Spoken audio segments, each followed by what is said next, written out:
Welcome back to Lead-erally Speaking, a leadership podcast ran by the Year 3s in RVSLA. Today we are joined by Pearl, Ada, and Kenzie, who are going to talk about family pressure and how they deal with theirs.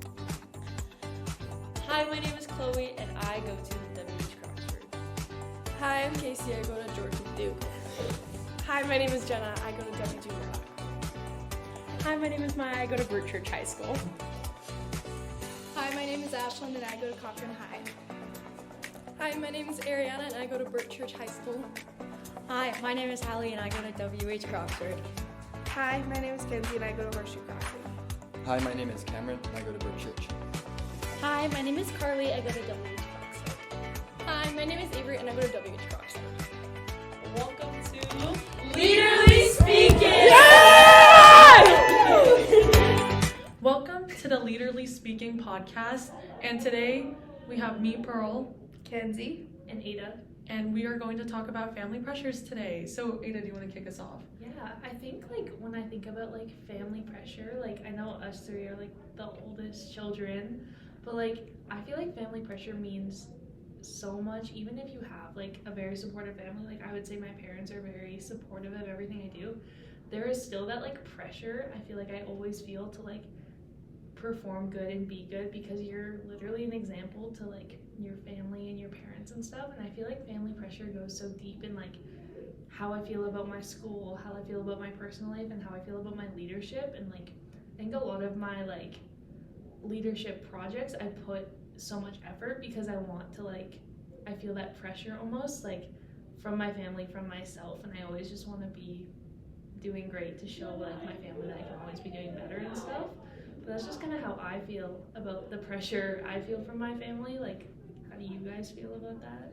Yeah, being the oldest, I have a younger brother and he's a lot younger than me, so it's less of a competition and more I have to be the role model and I have to do really well so that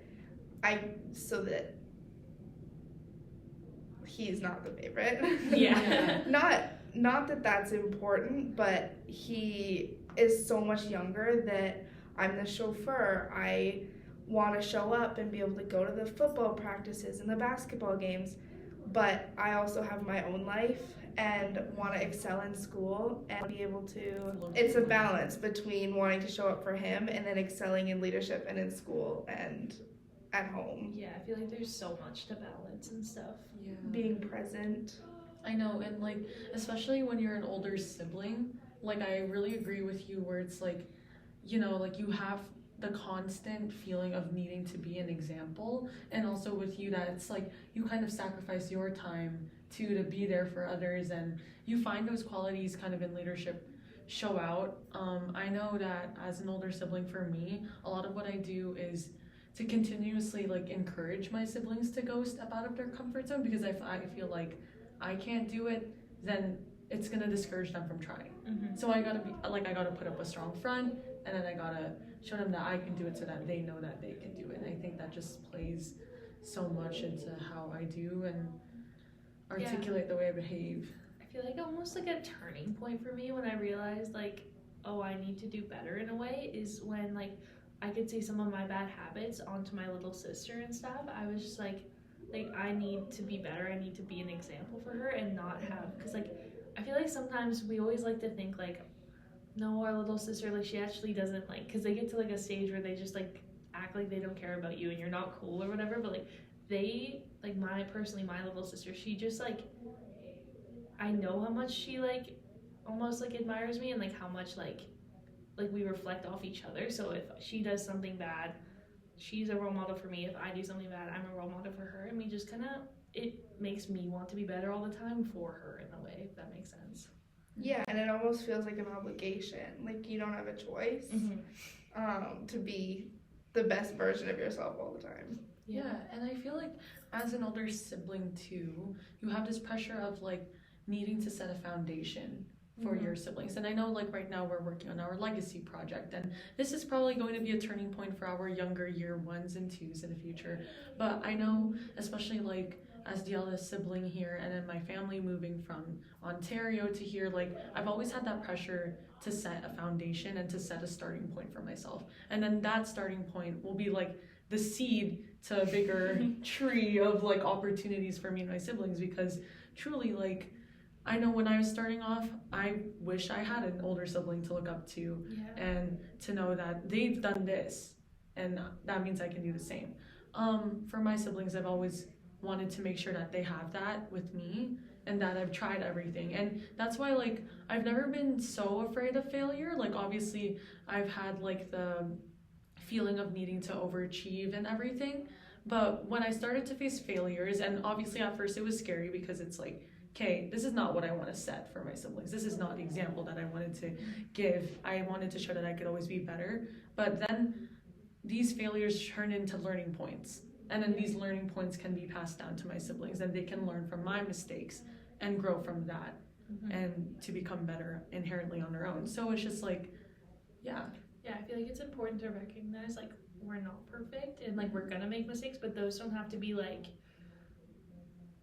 punished against us. Like, we don't have to be like, look at what I did, never do that. It can be like, here, like, I did this, but like, look what I did, like, I tried to fix it and it's okay, and like, if you do that, it's okay, like, I got over it, kind of. Like, I feel like, especially like with like my parents, like, I always am so scared that, like, if I do something, I'm so scared they're gonna be like, you're a failure, look what you've done. But like, it's just the pressure I feel from my family. But my family, almost every time I've just been like, I did this, I'm so sorry, like, I feel like a failure, they've just been like, it's okay, what are you gonna do now, kind of thing. Like, it's never fail forward. Yeah, exactly. Yeah, my parents would never, like, it's never been you have to be the best person, because that's not realistic. But I put the pressure on myself to get good grades, and I've set that up for so long that now if my grades suffer, I feel like I've failed, and I've failed my parents, and I've failed my siblings, and it's a lot of pressure to excel. Yeah, like, I feel like it's not even like the family pressure almost we're feeling, it's the expectations we've set for ourselves because we want to be better for our family. Like, it's not like our parents pressuring us, it's not our siblings pressuring us, it's us pressuring ourselves for them. But it feels like it's them pressuring us because now if I don't do what I've expected of myself for so long, then I'm a failure and I'm not doing anything right. Yeah.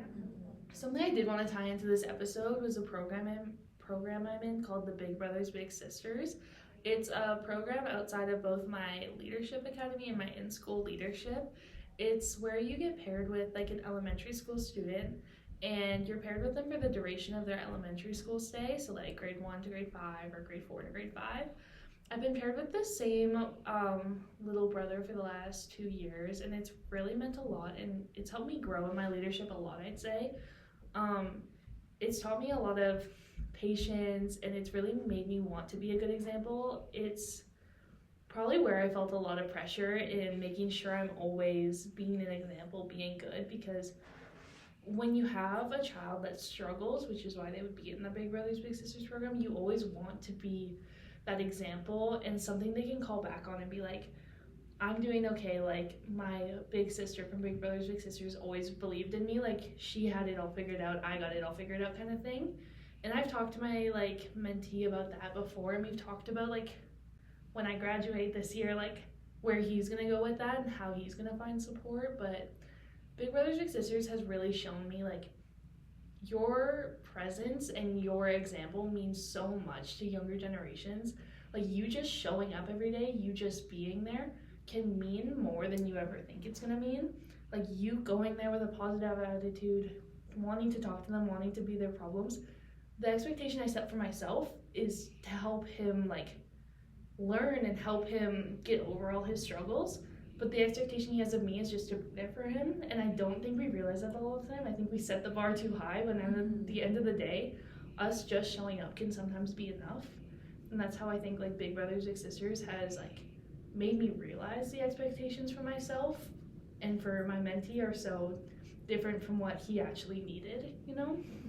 But that's how meaningful like Big Brothers Big Sisters was to me. I have found a lot of I've grown a lot since starting going to Rotary events and meetings and camps. It started when I was probably 11. I went to RAAC, which is an entrepreneurship camp through Rotary. And my brother is 6 years younger than me, so he obviously doesn't remember when I left and I did that. But hearing about it now has been cool for me to watch him be inspired by something I did so long ago that has kept me going now.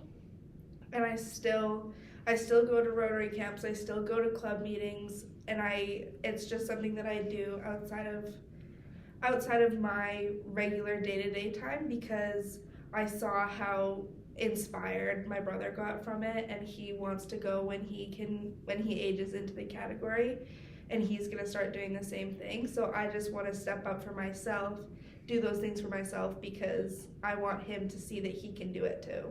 If I can do it, he can do it, and that's just really important to me, because I want him to see that he can do hard things, and that even with MSLIC, I ran MSLIC and we were a part of making it happen. And my brother had friends that went last year when we ran it and thought it was so cool, and he was upset that he didn't get to go, but then it inspired him to apply and go this year. So he went as a middle school student this year because he saw how cool it was last year and how much fun I had doing it and how much fun his friends had. And so he's kind of walking in my footsteps, which makes me happy but also stresses me out, because I know how I manage it, but I worry for him, but I know that he can do it too. So yeah, and like with these programs, at least that you learn, when you learned something, you can bring it back to your family or to your younger siblings. Like, yeah, similar to Mackenzie, like my brother attended MSLIC last year when I was a spirit leader and I had a bigger role in it. So going into it, when he was doing his registration process, he wasn't looking forward to it because he just thought, oh, it's like another leadership rah thing, and it's just like, it's not his thing. My brother's pretty introverted and everything, but you know, I pushed him to apply because I thought it would be beneficial for him, and that little push motivated him to go through with the whole process, and then he ended up loving it.